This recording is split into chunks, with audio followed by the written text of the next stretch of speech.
Hey gang, what is up? It is the Bacon and Strippers cast. Bacon and Strippers cast, episode number 51. Right? We're at number 51. Baconing around. That's right.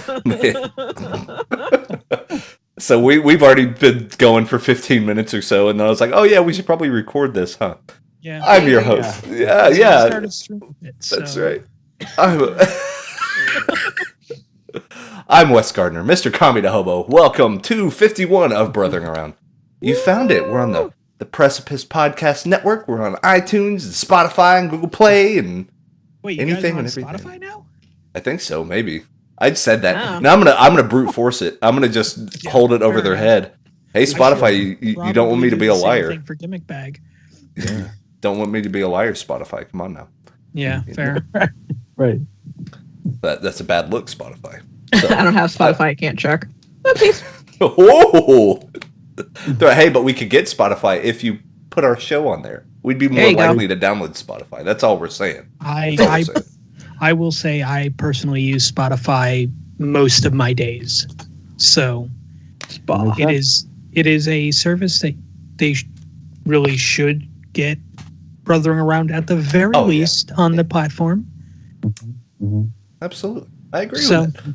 Yeah.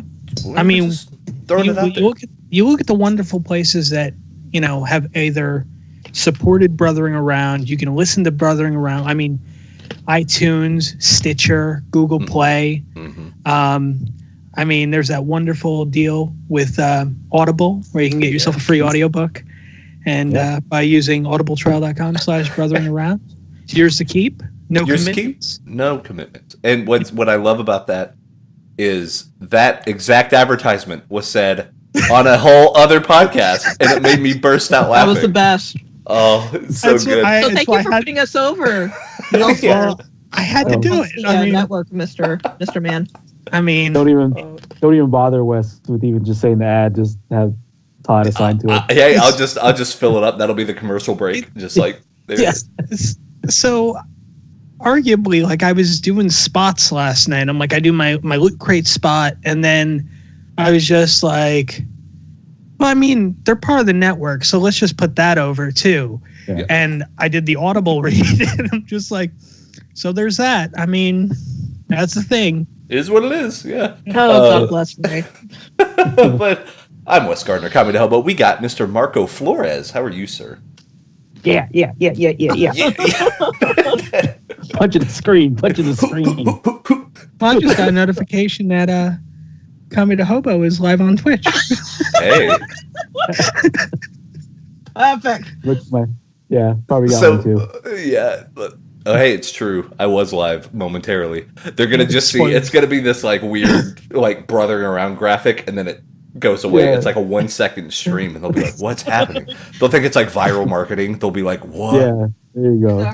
It's why I use a different version of OBS for podcasts. That's smart, and don't hook it to all together. Well, I have it hooked, but I also have a profile set that isn't hooked. Yeah. Mm-hmm. So I could just. If I'm recording a podcast, I go into the pod profile. I don't have to worry about accidentally streaming shit. That's smart. Yeah, that's really good. And we got Miss Moriarty. How are you? Hello. I'm fantastic. Yeah, everything go well with the old hunting around for stuff, and yeah. Nope. Apartment hunting fucking sucks. Yeah, it does. Apparently, like the one place like where I supposedly qualified for. Suddenly, put in the applications and, they called my fiance, not me, but my fiance going, yeah, you should pick these up because they weren't going to process them because he doesn't qualify. Oh. And it's like, so I could probably just resubmit mine. And I'm like, so can I bring mine back next week? And she's like, yeah, you don't make enough money. Fuck you. That's bizarre. Yeah, that's sorry, my money's not good enough for you. Right. Oh, that's a. But amidst all that, I got a car. There you go. That's hilarious. But I have a vehicle. Yeah. That's hilarious if they were like, oh, you don't make enough money, and you're like, you know what I'm gonna do? I'm gonna go buy a car because fuck you, because I do have enough money. You bought a fuck you car. That's right. It's like the one thing I had like no intention of doing. It's like, oh, we can do that way later down the road, and we're like on our way back to the hotel. It's like, let's just stop in and look around. It's like, oh, you've got to be kidding me. Yeah. Next thing we know, we're back there later in the evening filling out paperwork. Oh, lovely paperwork. You sign your soul away, and they're like, "Here's your packet of papers," and they like press them together. I had to become a member at a new credit union because my credit union wouldn't give me a loan. Oh shit! Make best buds with the new people. Yeah. And we got Mr. Todd EVF. How are you? What's going on, guys? Yeah. It's funny because now I see on Twitter and all this stuff, like Todd is in about 8 podcasts. Marco now has about 4 podcasts. Yep. You know what I mean? But Maury's in like 3. Like, and I'm just sitting here like, but to be fair, you're the smart one. Yeah. But to be fair, I've done mine over the past 12 years. Like, true. I spaced mine out a little bit. But I have to kind of earn my stripes. That's why I'm doing so many. But thanks for dusting me off. Yeah. Thanks for I rewatched that like yesterday. That whole it's great. The whole Sex Ferguson deal. But so we have a few topics to talk about. So the main topic, and I think it's an interesting one. I don't even know how it really came about, but Todd, you kind of brought up something about like how do we define retro? Like retro, just in not even just really in games, from what I understand, but like in culture, like just what's retro? What is it like? Yeah, I mean, it started with retro gaming specifically because I'd been playing games that are 10 plus years old for a while. Yeah, I mean, fucking Vampire, for example. I mean, that came out in 2004. Absolutely. So November will be what 18 would be 14 years since that released. Something like that. Right. Yeah, and it's like I started messing around with other games, and I'm talking stuff that was early 2000, like 10 to like 2012. And people were just like, "Oh, you're playing this retro game," and I'm like, "What?" Mom? Yeah. What's really crazy is my my wife, she teaches math. She teaches in kind of middle school math, and they talk about wanting retro stuff of PlayStation 3 games. Oh, hell no! Like what is happening? What is happening? But they're like, I remember growing up with the PlayStation 3. Fuck? Like what? The fuck? It's like, hold on, whoa. But yeah, it's crazy. Like there are kids in college now that were born after the year 2000. Oh God, no! I'm too old. Yeah. I'm too old. I think I'm the youngest one here. I remember growing up with the Sega Master System. I remember not having internet. Like the internet was not made yet. It wasn't a thing. Yeah. It was not a thing. We always joke about our AOL discs and like Net Zero and shit. Oh God, that was it. That was it. CompuServe. What button is this? What's my ICQ? My IRC chat? Let me give you my ICQ number. Meet me in the Nickelodeon chat room. They had the Nabisco games. Oh geez. Neopets. Let me bring up. To be fair, Neopets has not changed in like the however many fucking years it's been like around. Yeah, hasn't changed a bit. It's some of the artists changed. Yeah, some of the artists changed. Yeah. Sure. We should be able to bookmark it in Netscape Navigator. That's what we used to browse the internet. Netscape. Wow. The little world that would spin, and then you knew shit was getting real if it stopped spinning, and like it was just hung there. You're like, oh my god! At Europe. Yeah, you're like, what happened? What did I do? Like, and the terrible dial-up sound of a modem. Yeah. I remember wanting to get online to play EverQuest way after my bedtime, and like we had the computer in the dining room essentially. And so what I did is I would always bring a pillow because I didn't want to wake anyone up, right? So I would like sneak with this big old pillow across the house, and I'd like place it in front of the modem. That way, when it does its whole like it does that whole thing, no one could hear it. Like, I thought I was the best thing ever. Yeah, I thought I was the smartest person in the world because I would do that, and then the noise of the internet really quick, and then I'll be able to and like what I would smother the modem. Dude. And I would try to like keep my lights on and like play games at night. So what I would do is I would put either a blanket or like pillows by the door because with doors there's like a crack right there with the light. So I'd do that, but then me being a dumbass would fall asleep. So then in the morning, when then like my parents would come to wake me up and they'd try to open the door and they couldn't, like, the fuck is it?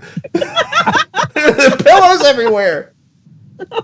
Like, Son, what were you doing last night? And I was like, what? No, I don't know how those got there. And they're like, the lights are still on and everything. The PlayStation's still running, and I'm like drooling coming out, like, oh, but yeah, retro is a weird thing. So the way I've defined retro, because with West versus Backlog, I have West versus Backlog, and then I have West versus Backlog retro. So I had to ask myself, what's the cutoff? Like, what qualifies this as retro, and this is like normal standard day stuff? Right. And the definition I came up with was not this generation, not last generation, but anything older than that. So not PS3, but PS2. PS2 would now be retro. Like, oh fuck no. It is, and it's what's crazy is because you're like, oh my God. So PS2 is now considered retro. Like you go onto Video Games Monthly, you go to Retro Game Treasure, you go to all these other deals. They'll give you PS2 games. Shit, now they're giving out Wii U games and stuff, and it gets really weird because now we're at the part 360 is almost retro. It's it's that close. That's my so doing that math, Vampire the Masquerade would be retro. Yeah. Bloodlines would be because it came out around the same time, but that also means Half-Life 2 is retro.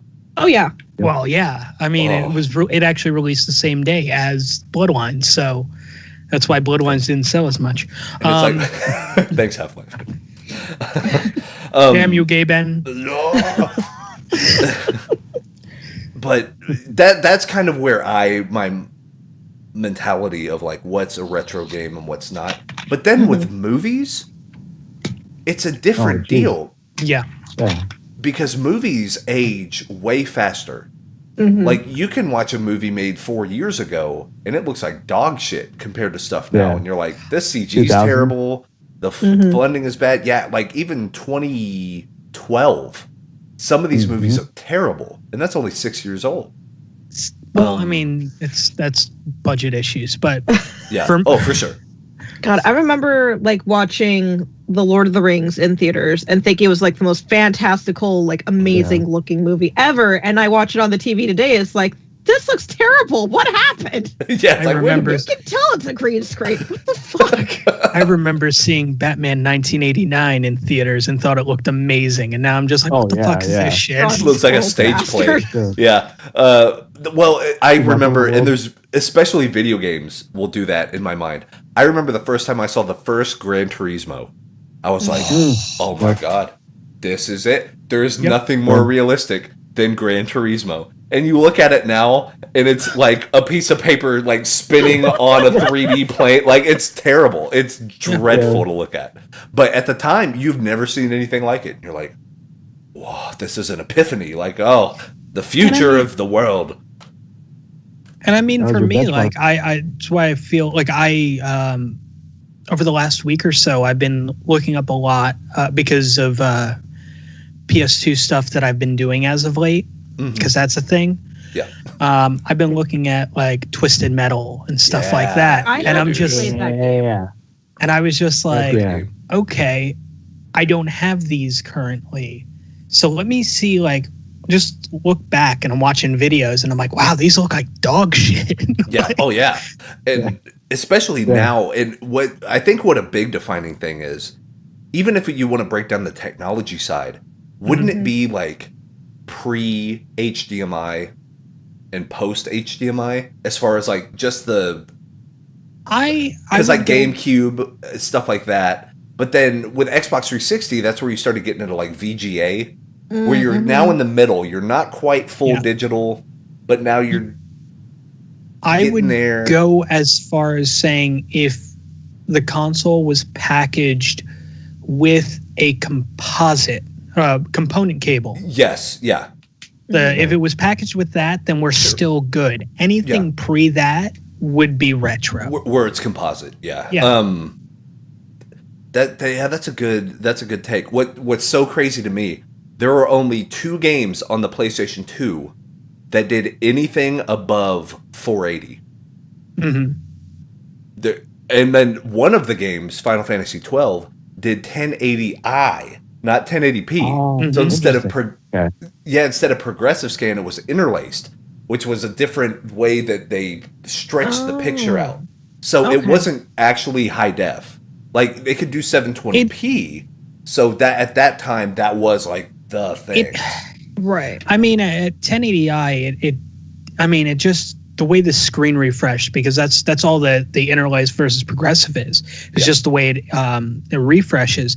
And with interlaced, it was every other line would, and then it would cycle back through the other way, whereas progressive was just like, fuck it. Yeah, just diagonal down the pipe. Like, that's what it would do. And then, but it's funny, if you look at the difference between 1080i and 1080p, look at the text. Oh, yeah. Text is where it really does it, because, like Todd said, you would go every other line up, and then it would scan it back down. So there was always a slight, like, almost like a glow of the text. And, like, you could really tell it with anything that was pitch black with white. Like, so if you're loading screen or something like that, it's almost like the white was neon because of the way, because there was a little bit of space between the glass of your television and, like, where the actual picture was being read. So that was just enough light to, like, bloom it out, right? It's like holding up a piece of glass up to a camera lens. Like, you have that little bit of space and it catches light a certain way. But a lot of people use that. They even use that same thing in the first Shadow of the Colossus for PS2. That's how they made those graphics look so smooth, is the game looks like jaggy hell. If you look at the PS2 on, like, an emulator and you're playing Shadow of the Colossus, it's like it's sharp and jagged, but because of the way it projected off the TV, it blooms it out. And then it's like, wow. Gotcha. And I noticed that when I was playing Yakuza a lot. Where it was just I'm like, wow, I don't remember this looking this jagged. Right. And you don't. And then you look back and you're like, what in the world's going on? But it's so funny because I wonder if there's and this kind of ties into the retro thing. Do you guys feel like the whole power of nostalgia, right? It seems to be going a little off the rails. Because it's like, at a certain point, and maybe it's us, like, preaching to the choir or whatever, but at a certain point, nostalgia's not really nostalgia. It's more like just a marketing gimmick. It's not... Yeah. Because I would argue that Ready Player One is... the kids know about Overwatch, don't they? Let's put the Overwatch guy in there. Let's... there's Freddy Krueger. People know Freddy Krueger. It's almost like we got Duke Nukem in this one. You know, it's almost like the joke. Some of the jokes in Family Guy did this, to where they weren't really jokes. They would just say a word. Yeah, and then you're like, haha, I remember the M&M's commercials, or I remember the Polar Bear and Coca-Cola commercials. Like, they would just reference something, and that was the weight of the thing. And you're like, is there nothing else? Is that all I need? Is just a reference, or does there have to be something to it? And I mean, I get exactly what you're saying, and I mean, it's a slippery slope. I think we've hit it where it's, there's still people that cling on to the nostalgia, but then we have the other side of it where people are just like, well, these motherfuckers want nostalgia, we can use this. I mean, Ready Player One's a good example of that. So I'm just glad there is stuff like, and I'll probably we'll get a lot of comments on YouTube from this one, but that's why I loved The Last Jedi. That's why I loved it, because they did this balance of doing just the nostalgic shit. And we could go into spoilers, but it's like they brought it in, but then they kind of circumvented what you thought about a certain thing. Yeah. So, like, the perfect example is the whole deal with Luke and the Jedi Temple, or the Jedi stuff. that whole scene was genius. I thought there's a certain character that shows up and shit hits the fan, right? Yeah. But they do it on purpose. And it's kind of like, I know you guys know about Luke and this other character, but you don't fucking know about Luke and this. Like, there's a whole world outside of it. And the fact that they had that moment together to basically do a big middle finger to the Jedi Order, like, they were literally like, burn it down. Like, burn that shit to the ground, man. Screw it. Like, we out. Like, peace. Like, who's going to be better than us? We're out of here. And I was like, this is fantastic. You're gonna make me do it. And the dude was like, yeah, go and do it. Just do it. Just do it, bro. What you waiting for? Like, yeah, I loved it. I thought it was perfect because it's like, you need to kill the old stuff. You need to get rid of it. Just fucking scrap that shit. Because now there's going to be this entire new era that 35 years from now, kids are going to be like, Poe Dameron. Get him and Poe Dameron in every movie. I want a Poe Dameron, just a standalone movie of Poe Dameron. That's all I want. Let me get the Jar Jar origin. Here's the deal. It's going to happen. I promise you it's going to happen. God damn it, why? And then what's going to be great is if they get a director like, they get, like, who's the most crazy director they could get? David Fincher. Or they get someone like out of the road, like he directed Fight Club, and he directed this, and he directed Zodiac. So let's give him the Jar Jar Binks movie, and then it turns out to be amazing. And then you're like, fuck, now I have to like the Jar Jar Binks movie, like. Well, and it's like that reminds me of the Harry Potter films. You know, they were all shot a very specific way, but my favorite Harry Potter film is the one that Harry Potter fans hate. And I don't know why, but it was by what is it? Alfonso Cuarón, the dude that did Gravity, the dude that did Children of Men. Like those are the films he directed. Beautiful sci-fi, like guy's a visionary. But he did, I think, like the 4th Harry Potter film, and people were like, "This is weird." But after getting out of the 4th one, I was like, "That movie was great." Like they did so many cool things, and like imagine if Guillermo del Toro did a Star Wars film. Oh God! Like I would love it, man. Imagine the creatures. Imagine the creatures he would have. Yeah. Like basically, I would argue that Hellboy kind of is a Star Wars film. Like they're kind of set up the same Star way. Wars. Yeah, you get that type of stuff, but you get the comical characters, you get those comedy beats. Like that's where they're going anyway. So give it to guys like that, man. Give it to just crazy dudes. And to really stick it to the man, get Jonathan Frakes to direct one. That guy that played Riker in Star Trek. Get him to do one, and then I don't know.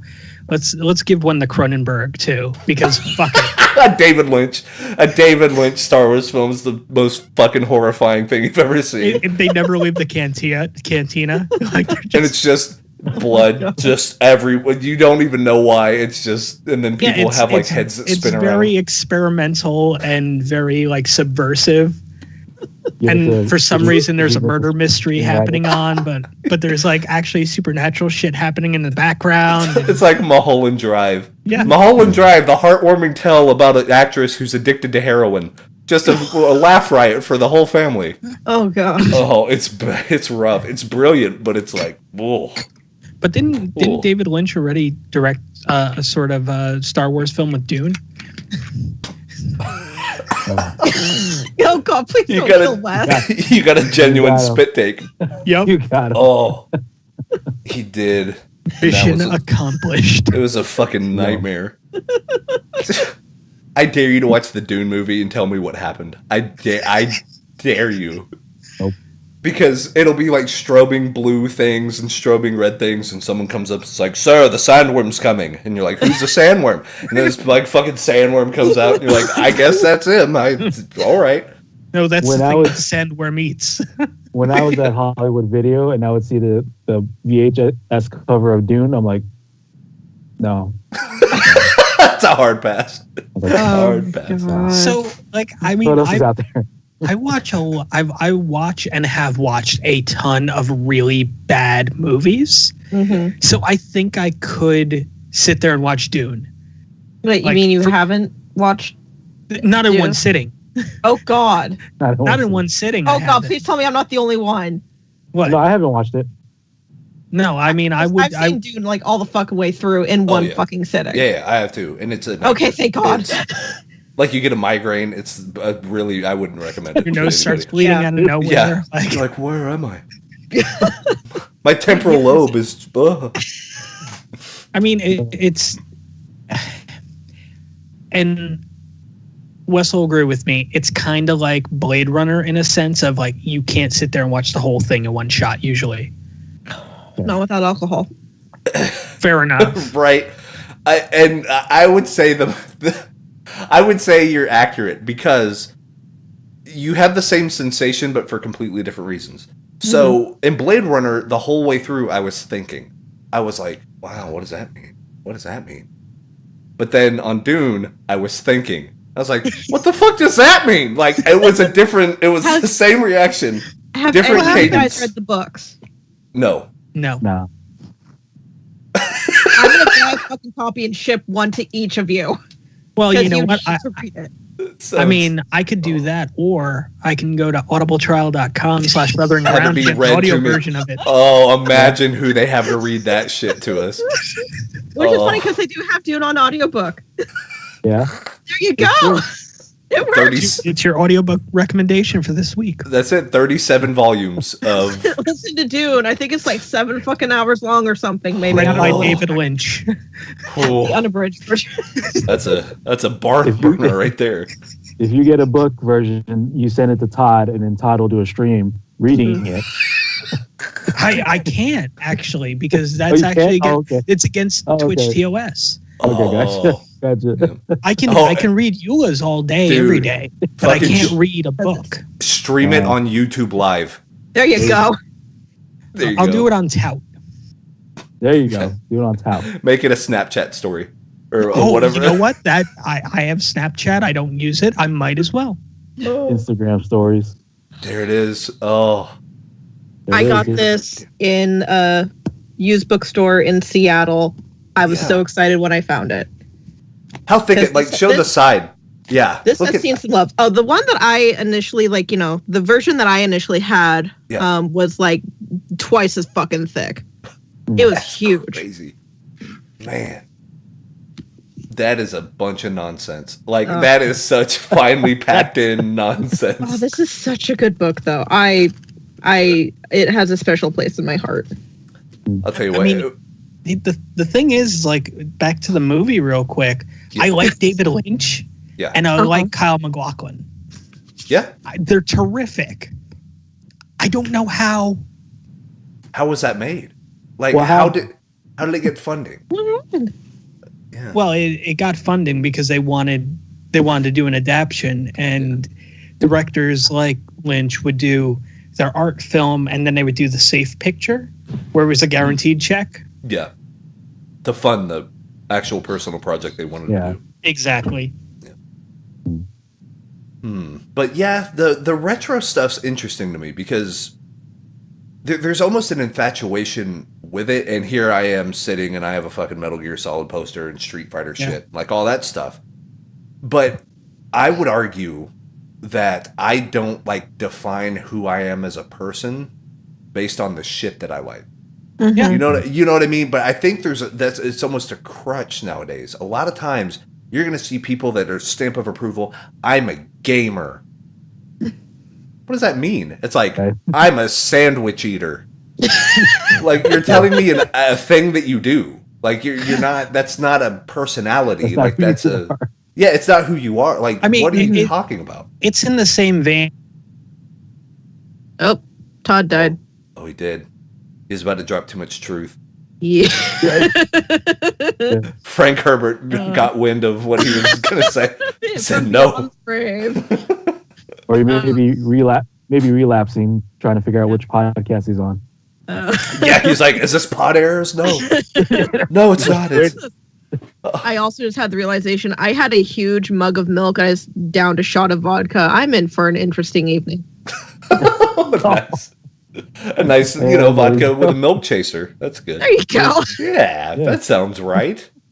Sounds correct. Oh, man. But but yeah, like I've never understood that to where people, and the funniest shit in the world. Oh my God. And it makes me like belly laugh. Like a spit flies out of my mouth. That's how hard I laugh. Those images that you'll see on like Facebook and something, and it shows one of the Assassin's Creed guys, and like he's all covered and shrouded in mystery. And then they're talking to like, it's some like those weird inspirational posters, but for gamers. Like, oh, I live one life. We live 1,000 lives. Oh my God, for fuck's sake. What? Yes, this guy's on some shit. Oh, and like, and then what's also great. What you do for YouTube videos, just inspirational video games. Oh God, gameplay and inspirational quotes. That's what we should do. That's it. That's the new thing for like 2 hours. Oh, it's so good. Or the ones that really make me laugh because it doesn't really help their point or their cause at all. Is they'll talk about like if there's violence, and they'll talk about, video games cause violent behavior or whatever, and like all the new stuff. Well, there's a lot of these images going around where like the gamers are defending themselves, like, well, I play tons of violent games, and I'm not violent, and if video games made you better at something, I'd play in the NFL because I'm good at Madden or whatever. But then they'll say shit like, my favorite one is they'll say shit like, you better watch who you're talking to because we're not violent. But you better watch your tone because I've never done anything violent. Yeah, you're asking for it, and you're like, you're fucking threatening people. Like they're proving the point of like they have these violent fucking outburst tendencies, and you're like, you're not helping yourself. No, I think my favorite one of that I've seen though is like there's no way video games make you violent. We've been burning people for being witches, so maybe people are just garbage. Yeah. Fair play. I think that's pretty much it. Yeah. How about that, right? How about those right there? Oh man, like some of those are hysterical to me. Just like I don't understand the mindset. I really don't. I don't get it. And it's the same. Yeah, it's the same mindset for like movie franchises. People are just hooking onto franchises now. And it freaks me out because it's like, they're the real Star Wars fan. How dare you like The Last Jedi? Because as a real Star Wars fan, I say that you're full of pooey or whatever. And you're like, all right. Like, a perfect example, like, Marco, you see it all the time with like Street Fighter. Yeah. Street Fighter's another one to where you're going to get your purists, but then you're going to get people that won't even try new shit. They won't even try it. Because, well, they don't have the dash cancel like they had in blah, blah, blah. So it's not real Street Fighter. And you're like, oh. You see that more apparently in Smash. Because, like, with the Evo lineup, the Smash community can't stick to one of the Smash games. They have both. Like, the Melee and whatever the... Oh, and Brawl, right? Yeah. So they can't stick to one Smash. But because the controls or dynamics is so different between one another, they have their own like communities, while Street Fighter, they moved on to the next one. Still sure they'll have their smaller tournaments of like the previous games, but the mainstay and the main stage game is the latest one. So that's where everybody's going towards. But you don't that's see true.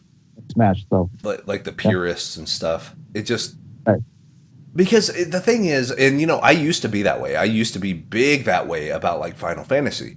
Whenever they made the leap, like I'm doing a Let's Play of Final Fantasy IX right now, I would argue that's the last traditional Final Fantasy game. Because after that, they just started going all willy-nilly. Right. So I used to be like, I hate all the new ones. Because the new ones aren't Final Fantasy. I used to be that guy. Oh my God, get them out of here. They're hogwash. But then I realized, like, well, they didn't like burn the old ones. No. It's not like they took away the old shit. And they're like, no, you can only have this. You can only have this. So it's fine. Like, let them try stuff. Let things happen. Right. And the only time that we've actually seen it to where stuff's literally been taken away, I guess, is Star Wars. So I guess there might be a point on, like, you can't actually go buy the original theatrical version of Star Wars. You can't buy it. It doesn't exist. You have to eBay it or something. Yeah, and like it has to be on like a laser disc, and you know what I mean. Like they only produced it 2 times, and you can't find it. Yeah, Laserdisc. So I'm gonna get it on my Betamax. My Mad Dog 3 on my Laserdisc. Yeah, but Jazz Jackrabbit. I needed to play Jazz Jackrabbit on my Apple II. Yeah, right. I'm a real gamer. That's what I do. I play fucking Centipede on my Vectrex. Give me the Jaguar controls. Like, oh God, the Jaguar.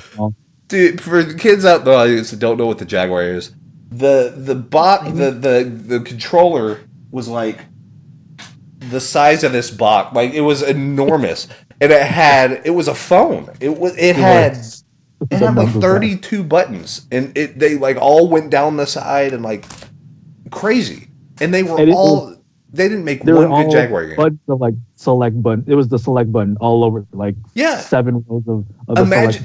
Yeah, imagine like the Atari controllers with the switches up top, but imagine 8 rows and like 5 columns of them. And you're like, what are these? Am I a mech pilot? Like, what is this? And they never made a single good Jaguar game. Find me one. No. Find me a good Jaguar game. There were some games that used those number pad buttons. I'm like, why? Like, there was fighting games that used the number pad buttons. Like, why would you do that? It's down up 7-5. Down up 7-5 was your combo. It's a damn promo code. Yeah, it's a Nintendo friend code. You have to enter every time you gotta. That's the thing. Thank God. I will say they've kind of nailed the controller thing for like going from retro games up to the new stuff. I would much rather play like even the knockoffs. Like, I have a knockoff like Logitech PC controller. This thing plays exactly like a PS2, PS3 controller. Like, it's shaped the same. It even has like the kind of like fight pad style like bevel deal that the Saturn had. So it takes all these different ideas that worked and it puts them all together. The shit works. It just works. Yeah. If you try to give somebody, even playing regular Nintendo games is kind of tough now, because you have 2 buttons. You have B, you have A, you have your directional pad, start and select. Direction. Mm-hmm. Yeah, and that was it. You just had that. I mean, that's all you needed. Mm-hmm. But hold that controller for a while. It's a box, like the things like this, and you're like, it is tiny. That makes it feel weird again. Do you guys remember like that bigger controller with like the joystick on it for the Nintendo? I had one of those. I miss it so much. So good. Turbo button. Such. Yes. And then we'll get fire. we'll get the Super Nintendo so we can get the mouse so you can play Mario Paint. And the printer. The Game Boy camera. The Game Boy camera. Video games, man. Jesus Christ. They made some dumb shit. They made some crazy stuff. Now you got Labo. Back at it, a good old Nintendo. Good on them. For being like, you know what we should do? We should make cardboard that you fold and put the system in, and it turns it into a piano. Yeah. You're like, like I want to be at that board meeting. Here's the thing, like, they're gonna sell the Sword and Shield Labo, right? Maybe it won't sell as much. Give it some time to disappear, like maybe a month or 2 or so. We have the Zelda Labo, and then everybody's gonna buy it because it's green now and it looks like a Master Sword, and you have the shield and the Master Shield, and everybody's gonna like yuck it up. Bunch of fucking marks. Like that's it is what it is. But I will say, dude, don't get it twisted though. If they're like, this Labdo turns you into Solid Snake, I'll be like, man, I gotta fucking buy a Labdo now, won't I? Like, I'll be upset. Watch you on stream with your webcam, cardboard bandana, cardboard bandana, and like Colonel. Like, I'll just go straight into the voice, like, indeed. What's a Russian gunship doing here? Like, I'll just fall straight into it. Oh, I talk all this shit, but I'm just as terrible about dumb shit. I've got a fucking action figure of Cloud Strife back here. Oh my god! Nintendo released it, and here he's just standing there with a sword, like, "Hi guys." I bought that shit day one. I went into a Toys R Us, a grown ass man. I was like, I was upset while I was swiping my card. It was like that emotion. You're like, don't talk to me. Don't look at me. Don't even talk to me. I don't want to think about it. Just put it into a brown bag, like one of the 40s. Like you just have to hide it. You have to hide it from your family. Fucking amiibo addiction. That a shame bag. That's it, man. They give you like a shame tarp. They're like, with your purchase today, you get a free T-shirt, and, and they hand it to you, and that shirt has some dumb shit on it, and you're like, I don't want this shirt. I don't want it. And then your buddy, like, hey, how are you doing? Like, it's your pastor walks in, and you're like, no. Gives him stuff for the nephew. Yeah. The kid's birthday's coming up. It's too real too. Like that shit happens all the time.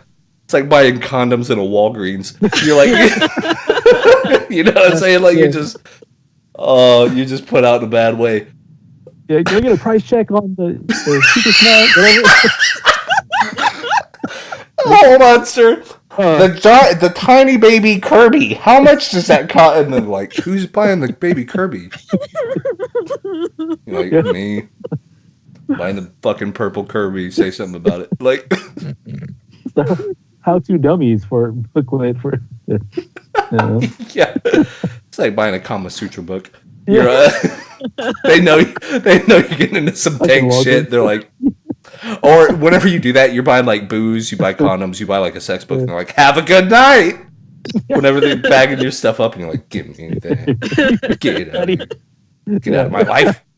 Thank God for Amazon though now, right? Because now no one has to know the dumb shit you buy. No one has to like know your shame except whoever fills your box. That's right. Yeah. And now what's great is the even the people that ship it like don't even put what they do on the label. Like they'll have a name that's unlike anything they actually sell. Or like the perfect example is like the Adam and Eve collection. No, if you don't know what the Adam and Eve collection is, like don't Google search it, you'll get fired. Like don't do that shit. But like that worked. It's unmarked enough. Like Adam and Eve, that's interesting. I wonder what that could be. Maybe some plates, pots and pans set. Who knows? I love that you can buy practically like anything on Amazon. Just like that's the go-to for like the anime pillows. Exactly. That's it, man. They just ship that. Like, I get it right to my door. Oh boy. Another waifu to add to the collection. Let's look at the list of the merchants. Wait, Marco, what? You selling pillows? Like, other job. Marco, can you send this to me direct, or do I have to go through all this Amazon bullshit? Can you just ship it to my door, please? Please. We'll drop it off to you. I'll drive by and just throw it. Boy style. Come pick it up. If you want it that bad. But that goes back to retro too. I remember when you had to go to the store to buy shit. Like now you don't got to do it. You don't got to do that, man. And now you can even like walk to the Amazon store, just like swipe your phone and pick up shit and then run off. That's you don't even have to talk to anybody. You can just like grab what you need and go. They're like, I saw you took that sandwich, and our shelf is now 8 ounces lighter, so that means you took it. Mm-hmm. God, that's just like almost like too creepy. Yeah. That you're the one that is holding the thing and then putting it in your cart and then leaving with it, or when you go and put it back. It's a little too personal. Unbelievable. Yeah. But okay, so the second the second part of like, because I was talking about this on my stream yesterday. Mm-hmm. So YouTube finally did the split. They did the thing. As of yesterday, right? Yes. Yesterday. Yeah, so as of yesterday, they did the thing.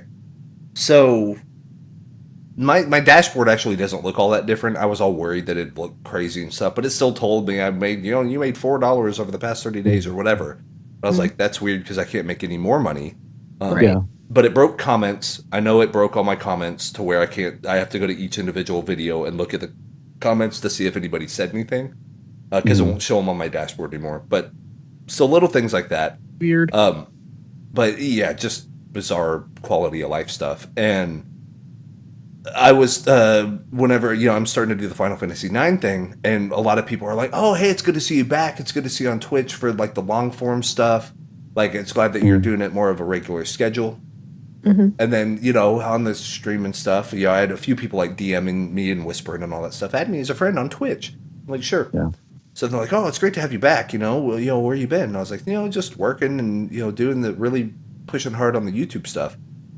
And then the next thing they would say answered the question on what direction I should go.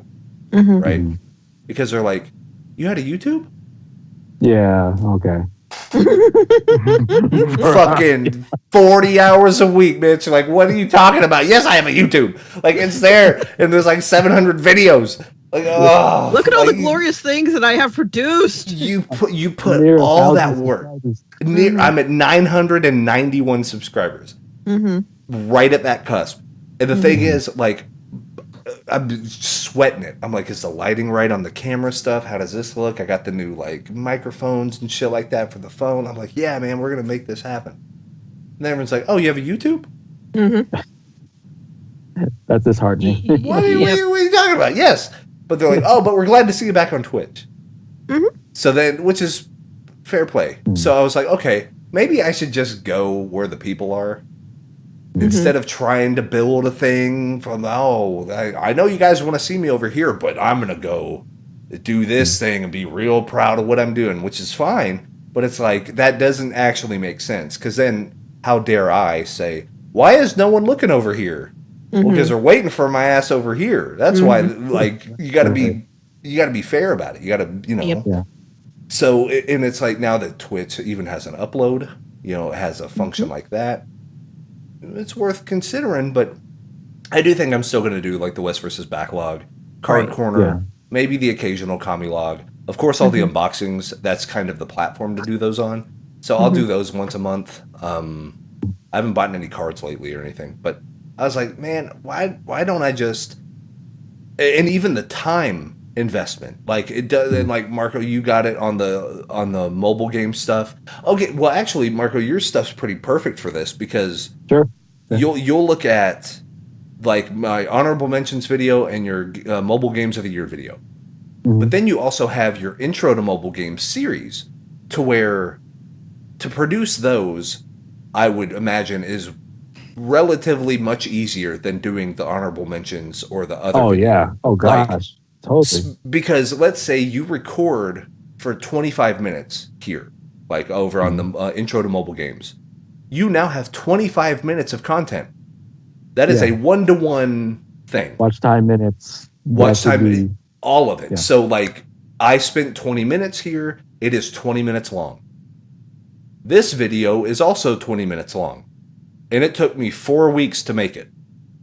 You know what I'm saying? Like, the ease of that content, being able to, and that's what I was telling my wife. I was like, it makes more sense now because if I'm doing a Let's Play and I record a 2-hour episode, that is legitimately just 2 solid hours of content.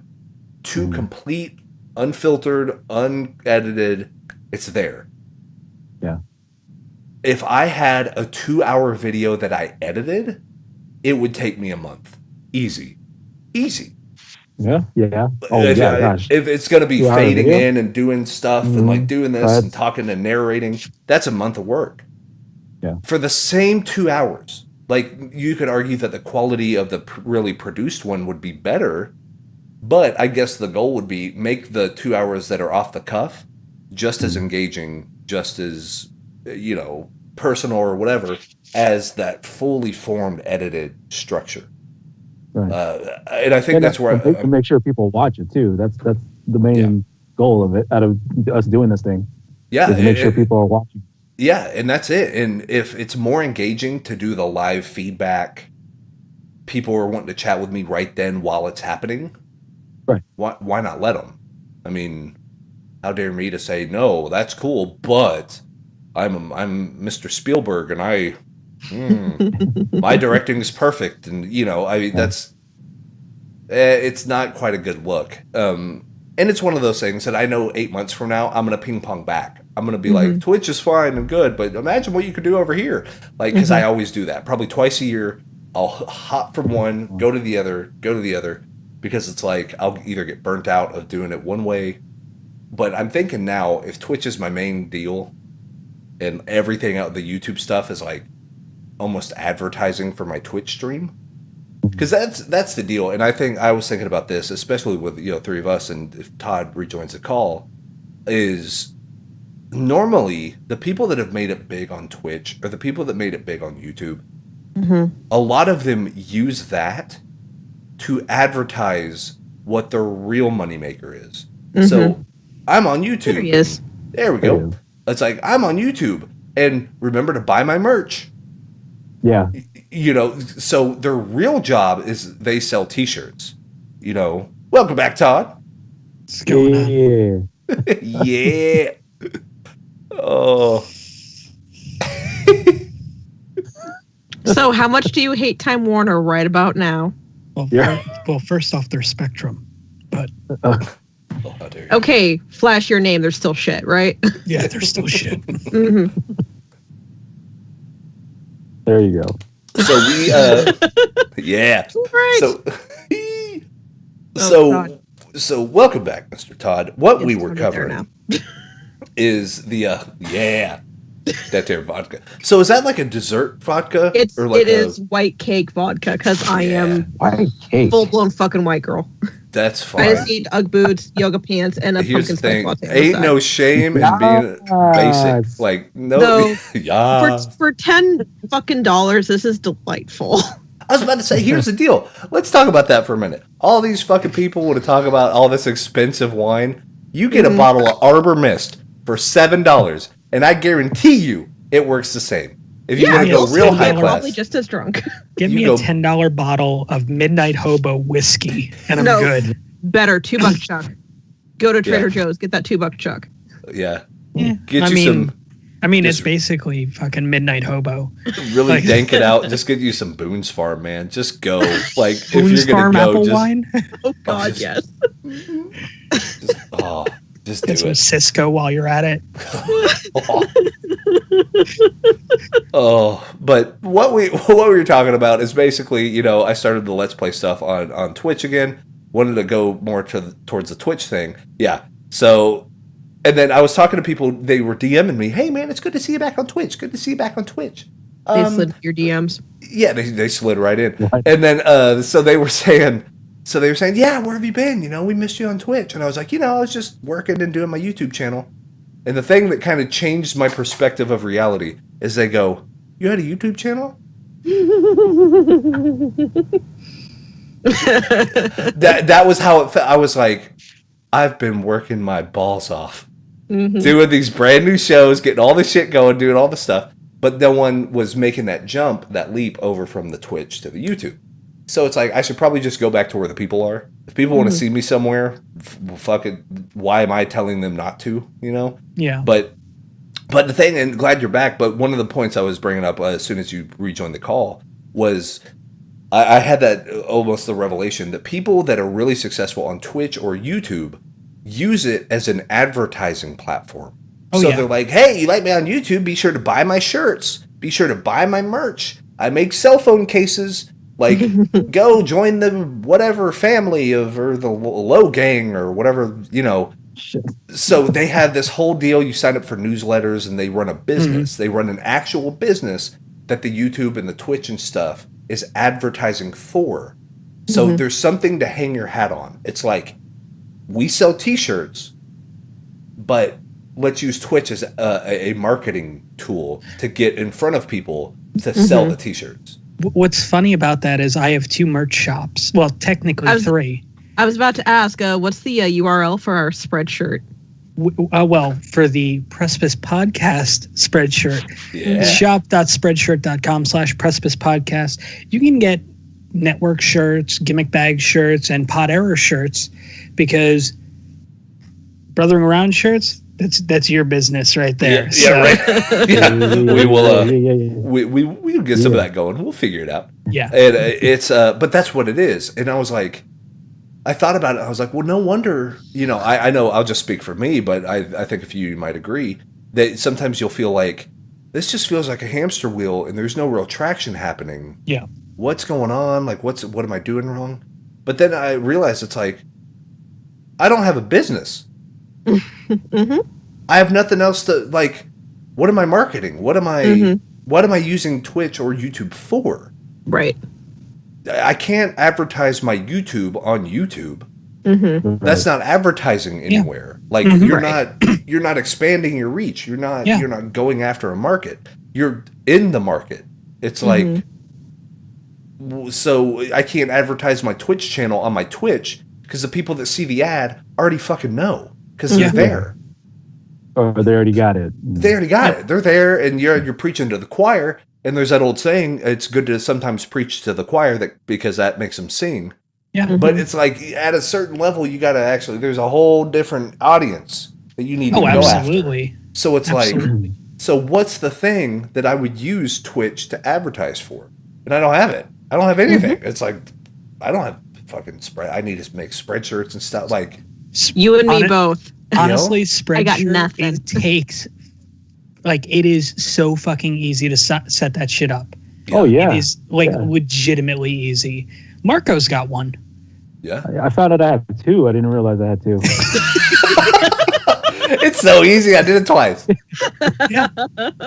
I mean, it legitimately is easy. And a little, like, insider stuff with Spreadshirt is every shirt that's sold, you get a commission on.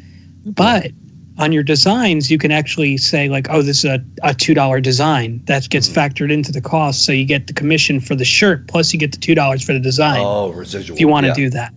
I mean, I don't do that. I just go, you know what? I'll take the $4 for the shirt. I mean, there you go. Yeah. What is it? Do you make your designs public, or is it straight just for your store? Oh, it's just for my store. Okay, it's just for I'm asking because I was considering making a design for public, just so people can get to my store, but yeah. Well, and the thing is you can put your designs up on the marketplace, like like design a shirt, have it up on the marketplace, and that's one thing. But honestly, the best way about it is set up your store, and what you can do is you can make designs public. For example, so let's just say Wes designs a Brothering Around logo and puts it up, sets it as public. I can move that into my store. You get the commission on the design. I would get on the shirt, that kind of stuff. Yeah. So, I mean, you could do that. It's an interesting way about it. That is pretty cool. So, I mean, it gives you that option. But, I mean, it's so easy to set it up. I mean, I've done it twice now, and it's no big deal. I'm doing it right now. Yeah. Oh, and I mean, bam! And Maury has a design already that can be thrown up because that's cool. I did with and I think it was last episode we were talking about like the little networks of like you link to this person who links to this person and so on and so forth. Yeah. Well, one group I actually set up was the API errors, and it's just a few of us. Yeah. And one thing I did was I designed it's basically the same logo for everybody, but it's different coloring and the streamer's name on it. So, and I designed them, and I'm like, here you go, start a merch shop. So you got something to start off with. And I mean, it was perfect. And it was my little way of just saying like, hey, you're part of the team, do what you got to do, because at the end of the day, you're going to get people that want to support you as much as they can. And I've always been from the mindset of, I mean, you could throw money at the stream or whatever, and that's great, but get something out of it. I mean, that's why things like Audible are great. You know, you're helping out, in this case, Brothering Around, but you're getting something out of it. Yeah, you're helping out, you know, the Precipice Podcast Network. You're getting something out of it. You buy something from the shop, you know, it goes back into the network, and you get a shirt out of it. So, I mean, it's little things like that. And I thought that was a way better way of, especially with like retention. Plus, if you think of it this way, somebody like, I'll take Maury, for example. Maury starts selling shirts, right? People see the shirt and goes, that's a pretty cool shirt. What's it for? Boom, advertising. Yeah, I mean, it's just the way it is. I mean, it's the same philosophy as a band shirt. You know, it's like, oh, that's an interesting shirt. Yeah, I got it at a concert back in blah, blah, blah, blah, blah to see this band. They're like, oh, how are they? You know, and it's like, you should check them out. So, I mean, it's merchandise is, it's a lower yield than, say, somebody just going like, here's $20. But in the long run, it can help you more.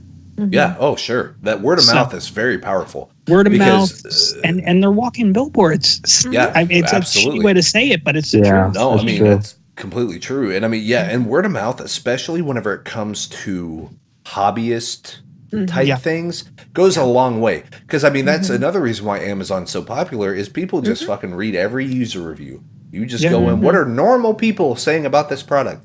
And then you'll hear they in air quotes, normal people.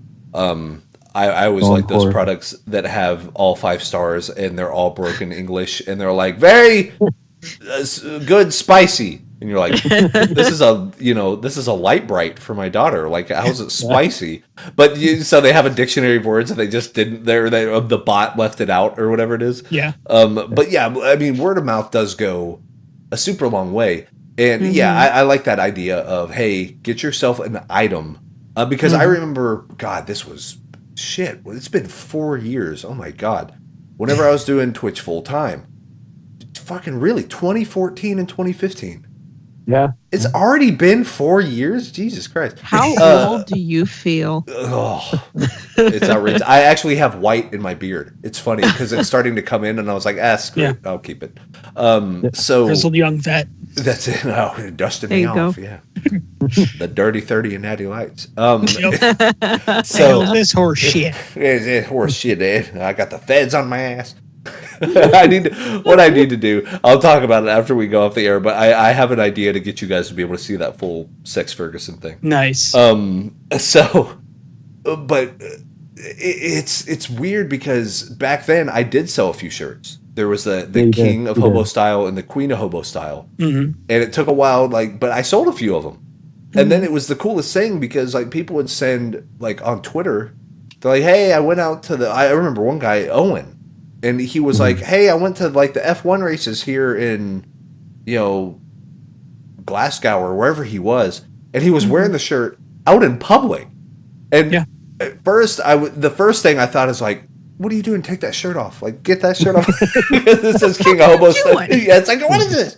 But then I was like, oh my God, this is a real thing now. Yeah. Instead of us, it feels like we kind of talk to the 4 of us, and we're talking to the wall or something. But then you see it out in the world. Yeah. And you're like, I did a thing.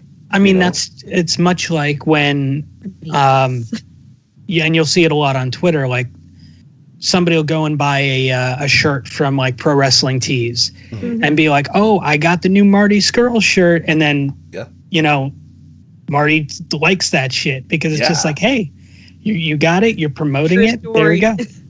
He liked my photo that I had of the shirt. And Oh, nice. Yeah. Happy.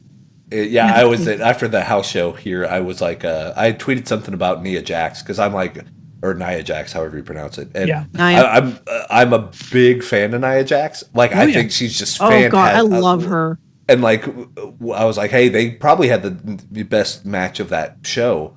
And then whenever I did that and she retweeted it, and I was like, because it's a house show, no one's really, but she did that, and because it was a tag match of her and Alexa Bliss, and I was like, oh, that was great because they were starting that gimmick of Alexa would do the nanny nanny boo boo stuff and then run behind Nia, and then Nia's like, what are you going to do about it? And I was like, oh, that's great. It's just do that forever, and that's your new gimmick. Done. See, and I mean that's part of marketing in general is connecting, and I mean there's that set up a Facebook group too, and that's a great centralized place to kind of throw a lot of your promotion stuff, especially if you have multiple avenues like Twitch and YouTube.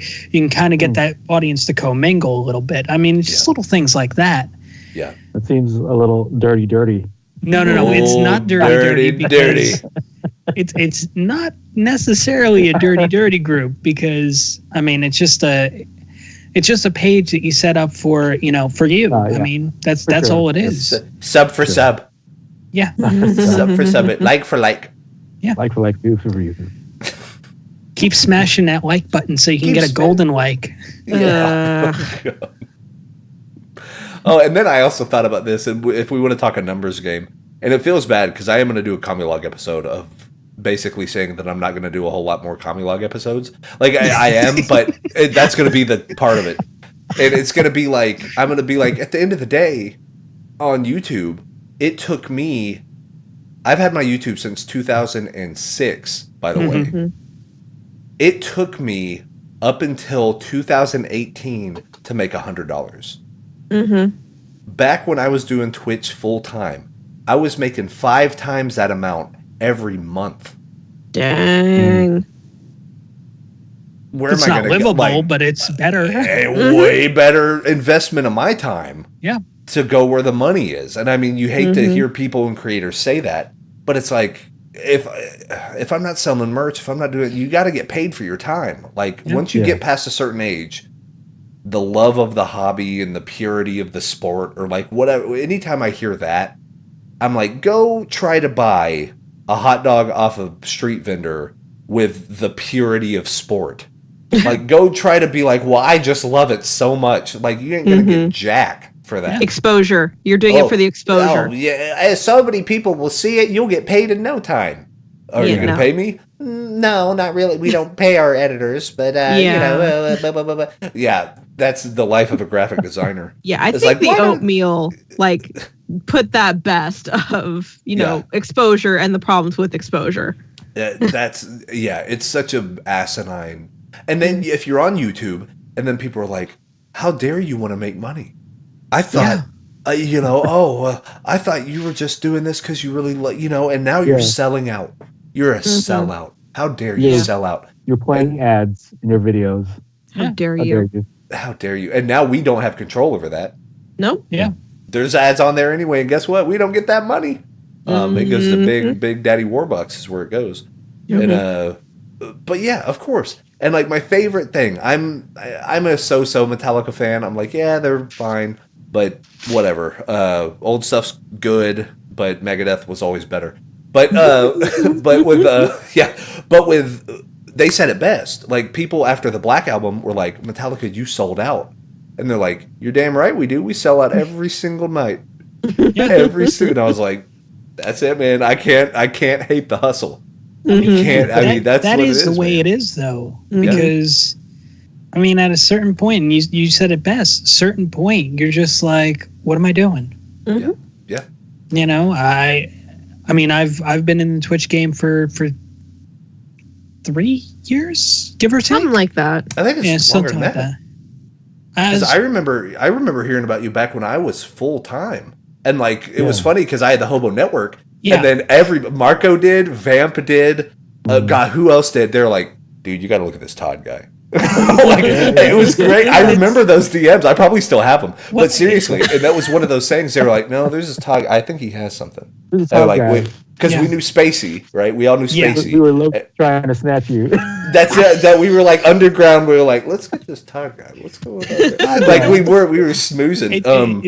It's funny because at one point when there was. And this is like inside Twitch stuff, I guess, but when there was a bit of a falling out between Distorted Nation and the Hobo Network, I remember getting messages, and it's just like, you do know that that they wanted you in the Hobo Network, and I'm just like, it was. I mean, I won't say no. It's so funny. We could do a whole podcast just about because it felt like Yakuza. It genuinely felt like there were these fucking clans, and like people were putting. And Marco was like, I was like, the fuck, what's going on here? Like, so here's the thing, because Marco's part of both. He's part of he's right there. There was 4 crossover members, and it was like, yeah, man. And I don't know where it happened because like it started happening, and then I heard about it. Like it was that type of stuff to where I guess it was rumblings on kind of the ground floor, and then the moderators kind of found out about it later, and they were like, "What the fuck's happening?" And then like I don't think Spacey knew anything. I didn't know anything. Like shit was just going crazy, and we're like, "Whoa, whoa, whoa, whoa, whoa, whoa, whoa!" And then like Spacey and I had like specific like just him and I like behind closed doors, like what do we do about the? And then at a certain level, she was my girlfriend at the time. Wife now, but she was like, what the fuck is your life? She was like, what? She was like, these people never met you ever. you're having closed door meetings. About what? She was like, who cares? And I was like, I don't know what's happening. It did. It got so crazy. And we're like, what? Where did this... I can't even remember what started. Like I said, we could dig back deep and do a whole podcast episode about this. But it blew up. And that's whenever I knew, because that's whenever we were doing Skyrim a lot, and like we were getting a lot of eyes on the thing, and then that was just a crazy time. It feels like a fever dream, because I was like, if this is what it's like to be popular on Twitch, get me the fuck out. Like I think that's really why I kind of burned out of it. It's because there was that type of shit, and I was like, I don't want to. No, I was like, I'm not babysitting. I'm not being a lifeguard. Like, no. Yeah. See, the thing is on that entire situation, I have an interesting insight on what happened, because I was on the other side, and that side won't acknowledge what actually happened. Oh, jeez. Oh, dear. Mark was like, yeah, tasty details. Well, I'm not trying to say you're airing out dirty laundry, but like I still have those messages. I'm just saying. Yeah. We could crack the books open. Yeah, because I mean, it was a whole situation where it's just like they're not supporting me enough, and we're supposed to be supporting everybody. Like, what's the deal? Like, but everybody else is getting so much more attention than me. And well, maybe you need to suck less. And I'm sorry, I'm 3 shots of vodka in. I can't help it. That's fine. That's fine. I mean, this is shit that goes back like 2 years. Oh yeah. Actually, thinking about it, April is 4 years on Twitch for me. So there you go. Yeah, there you go. Yeah. But yeah, I mean, like 2 years ago was like this whole big fallout between the two groups, and it's like I was that person that was like, I'm gonna kind of distance myself from some of this shit because for sure, man. Because, for example, I mean, the people that caught the fallout the worst was Marco, Vamp, and Hart. Yep. Yes. Yeah. Oh, dude. And that's whenever I started, like, I put like a line in the sand, and I was like, fuck that. It's because people were going to other people's streams and like bombing them, basically. Yeah. Like they were tanking stuff. They were like from what I saw, from what I understand, I could be totally wrong. I saw people that maybe were like even like side affiliated with the side affiliation. So they were like one layer out. Were like ordering view bots to go into a channel in hopes of shutting that channel down because they had a view bot. Like that type of shit. Yeah, that type of shit was going down. And like that's what I heard about, and I was like, fuck that. Like, nope. You're not going to put somebody's hobby, something they're passionate about, on the line for some fucking grade school bullshit. Yeah. And I guarantee it was because a certain somebody felt like they weren't getting the attention they deserved when they put a group of talented people around them who were doing far better than them. Yeah. I'm just saying. Yeah. And I have no dog in the fight anymore. It's like shit, man. Yeah. At a certain level, it's just whenever you get that deep and that ingrained, and it's the same reason. Like, I will safely say, and I will with great pleasure say that not a single one of us has ever made a YouTube drama video. You know what I mean? Like, even Marco, you touched on the Logan Paul stuff, but you weren't making a video to like hate on Logan Paul. You know what I mean? Like you weren't judge. It's just like, the fuck is going on here? Yeah, you were just acknowledging it, and you're framing it as like, what does this mean for us? Like the smaller creators, and that's a genuine question. That's not did you see what Logan Paul did? Like, it's not. You're not punching up. You're not trying to start some beef. You're not trying to get attention. You're just like asking what does this mean for everyone else question. Oh yeah. Oh, absolutely. And then me and my passive aggressiveness with Twitter, because that's always terrific. I laughed so hard. Happy demonetization day, YouTube. Yay. Right. So weird. Like, what a crazy world. Yeah. It's I brought up valid points in that tweet, though. I'm just saying. Like, you sure did. If I was a general garbage person, or spouted out hate speech and said, What do you mean I can't say that? What? There's something wrong with that? Oh, my stars and stripes, really? Or shock dead animals with a stun gun, you know. Yeah. Oh God. My favorite thing about that video is, and like the only redeemable thing is how horrified his friends look. That it makes me laugh. They're like, "Fucking, what are you doing? Like, stop it!" Like they're genuinely going crazy, and he has this like blank American Psycho like like razzmatazz fucking look on his face, and and like it made me be like, yeah, so he is a piece of shit. So legit. Yeah, for real. But yeah, guess that actually comes back around to retro, because we remember times when this type of drama didn't happen. Yeah, we remember times. Yeah, that's right. Pepperidge Farm, remembers? Pepperidge Farm. Yeah, you know what? Like I remember when the stream game was like very, you know, everybody did their own thing. You know, he helped people out, blah blah blah, did all that. Everybody's out for themselves now. Yeah, man. Everybody wants to start drama. Super protective, dude. YouTube's the same way. Like, and what we've talked about before, to kind of start wrapping it up, is like, I would love. Oh my god! And I feel like in a lot of ways this did happen. I love the fact that I could use any sort of platform, whether it's a Hobo Network, whether it's Twitter, whether it's YouTube or whatever, to show people that are better than me. Like, please. I've always thought this. I've thought that if I have an idea and Todd has the same exact idea and Todd does it better than I do, there are no losers in that situation. No, not at all. Because now I have the content that I wanted to do, but it's been done better, so now I get to enjoy it. Yeah. I've never thought that, well, it seems he's trying to copy what I... Like, copy what? Yeah. We play video games on a fucking website. Like, I mean, it's like when I was doing reaction videos on YouTube right before Marco would post his. Right. So, it's like... I got it. Yeah, work. I'm doing my shit, but hey, I'm scrolling. But yeah, it's like I never understood. Ideas are cheap, man. You could get a billion ideas, and I have so many ideas. I'll never do them all before I die. Yeah. Like, ideas are dirt cheap. You can get them 400 times a day.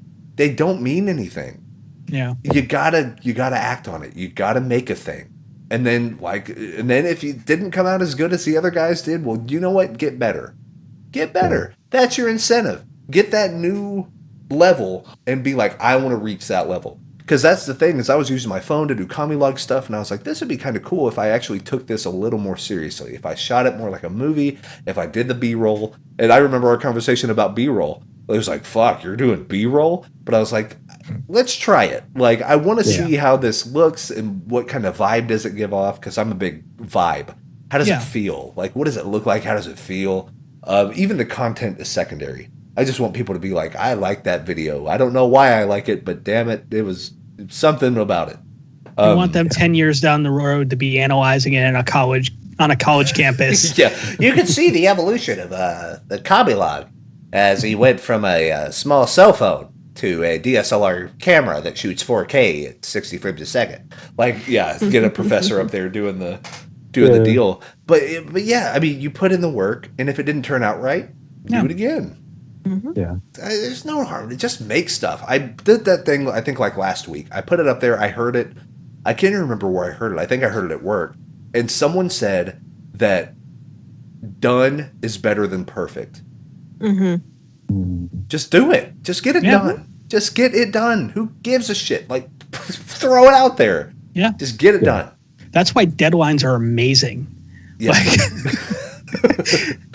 I mean, I can't tell you how many times working in public access, it was just like, it's just like, all right, well, you have to have your thing submitted like 2 hours before it airs.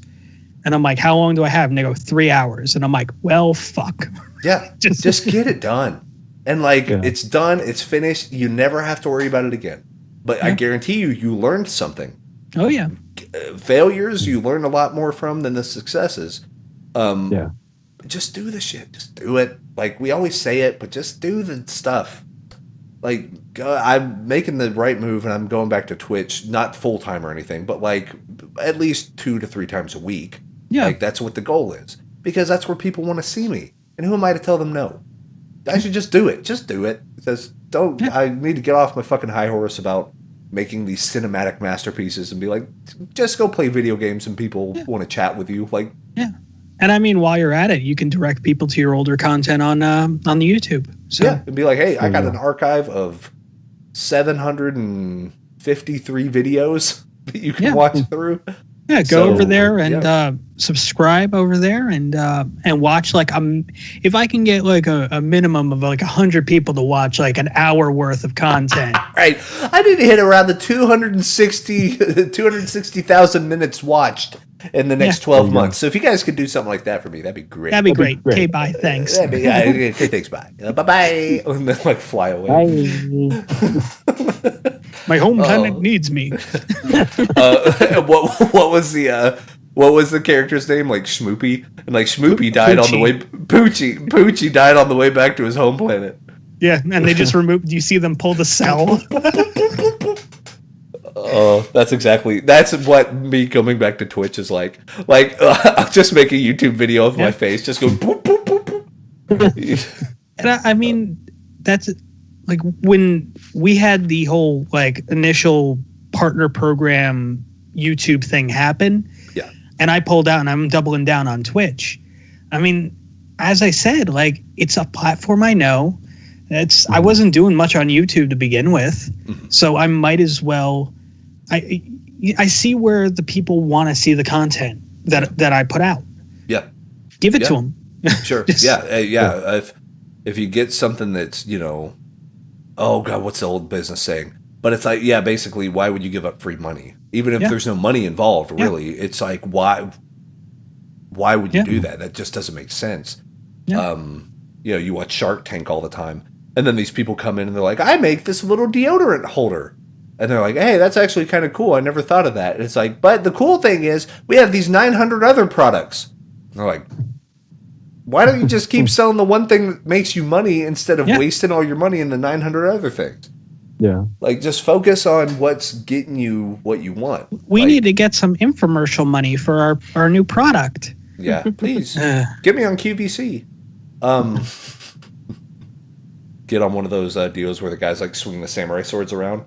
Yeah, that's my favorite one, by the way. It's like where he has he's like, hey, the samurai sword, and then he's like winging it around, and then he like beats it against the table, and like whenever he beats it, the blade snaps off and like stabs him in the chest, and he's like, ah, and then he goes like, yeah, it got me good. Like he keeps on the voice too, and that's my favorite part because he's like she's like, yep, Jim got me right there, and he's like, yep, it got me, yep. Oh, and then the guys that always fall off ladders. I mean, that's up there with the look at this beautiful horse. It's a butterfly. They're holding up a green screen. They're trying to sell a digital camera. And they're talking, it's like a Polaroid or a Kodak or something. And they're talking about how clear and crystal clear the pictures are. And they're like, look, we printed off this beautiful picture of a horse. It's the biggest butterfly you've ever seen in your life. And the guy goes on about it for like 5 minutes. And then he goes, they've just informed me this is not a horse, it's a butterfly. And then he looks at it and goes, well, it's actually more like a moth. Yeah, he's like, oh, look at the mane. Look at the mane and the tail of this beautiful horse. It's like a butterfly. Oh. But like people falling off ladders just gets me every time because the guys are always genius enough to be like, all right, Susan, let's take a look at how sturdy this is. And then Susan or whoever the co-host is like, don't get on that ladder. And then he's like, hey, no, it's fine. The guy. It's always the guy. On that one is the little giant where he sets it up like scaffolding, goes to climb across, and the thing gives in. Breaks. And he talks about how sturdy it is. So, yeah, you're supposed to be like, it's a ladder that breaks into different pieces. And then, like, but you make the 2 pieces and then the other 2 pieces. So he climbs up this side. And then he's like crawling on it. And his co host is like, get off that ladder. It's going to fall. It is going to fall. No, this thing's super sturdy. And he's like, watch it. And he starts like shaking it.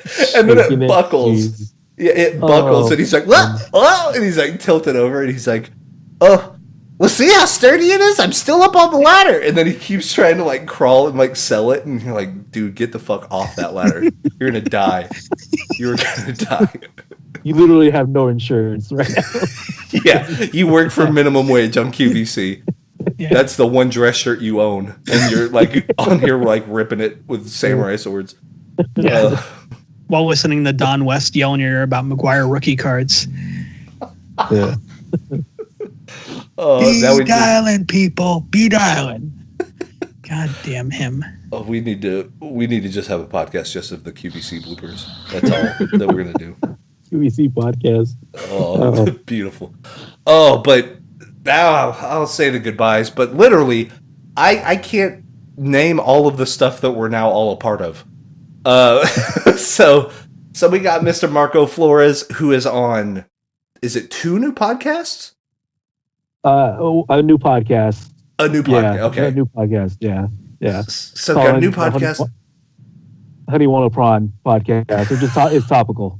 And we love Honey Wanna Prawns because that's our favorite group food. Prawns. That's right. Honey Wanna Prawns.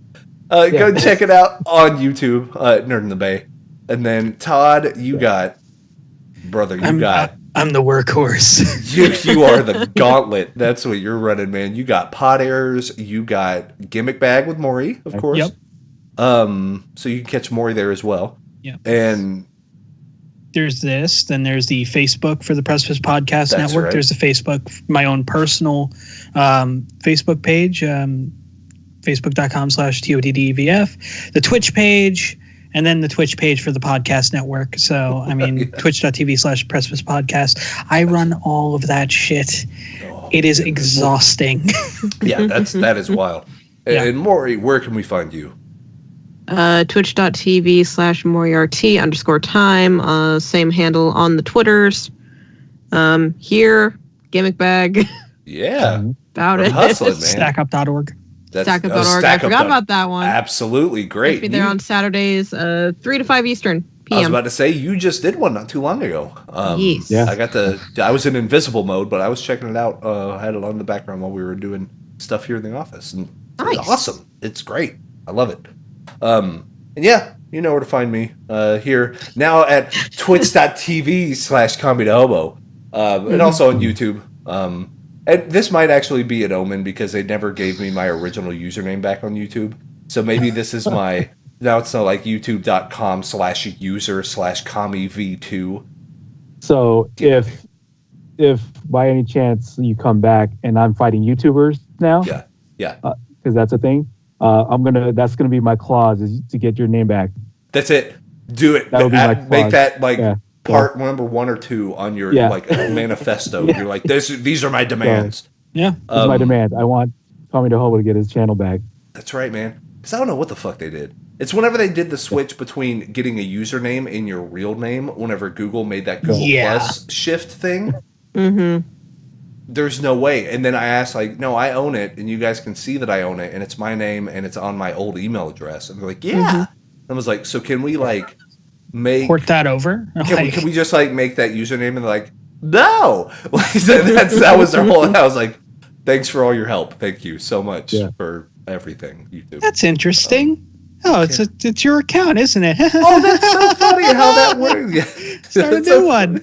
Yeah. Hey, and be sure on the new one to get 4,000 likes and 80 million hours watched, and you can make 5 cents a month.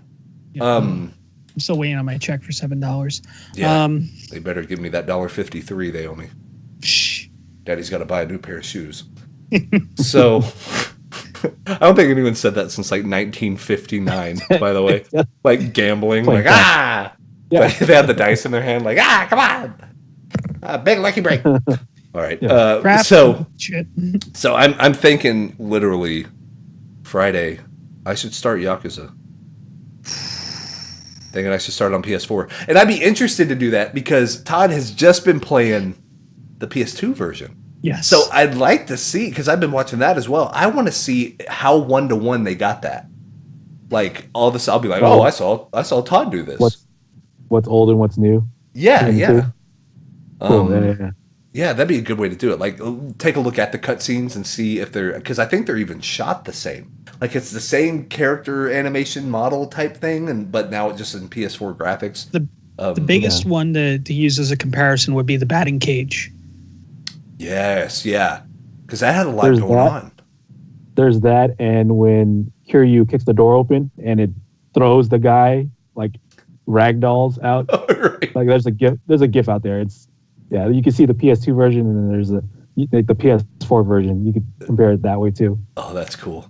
But that's our time for Brothering Around episode number 51. But yeah, catch it on the YouTube archive on my deal, but on Twitch. Go to twitch.tv/Precipice Podcast. Watch the archive there. I think there's going to be a video on demand running live of this exact show. Right now, Brothering Around scheduled for Thursdays at noon Eastern, 9 a.m. Pacific. Yeah. So I'm trying to get that as like the noon Eastern, 9 a.m. Pacific as like the standard for the premieres on all three of the shows we have on the network. So cool. So that will be up there, and go watch it. Do some commentary. Yeah, I'll probably be hanging out in there. So if I ignore you, my bad. I'm probably doing a bunch of other podcast related things. But he just has his arms crossed, like. I mean, when I was in there doing pot errors this morning, I was just kind of sitting there, and I'm like, yeah, I remember recording this last night. Yep. Right. I've seen this episode before. Yeah, and then I'm like welcoming people, like when they say something, and then somebody will say something, and I'll just purge everything they've said. Nice. Because they're just like, oh, get this fat idiot off the screen, and I'm just like, boop. Bye bye. All right, that's our time, guys. We will see you very soon if you're watching on Twitch, but we'll see you next week for episode number 52 of Brothering Around. Peace.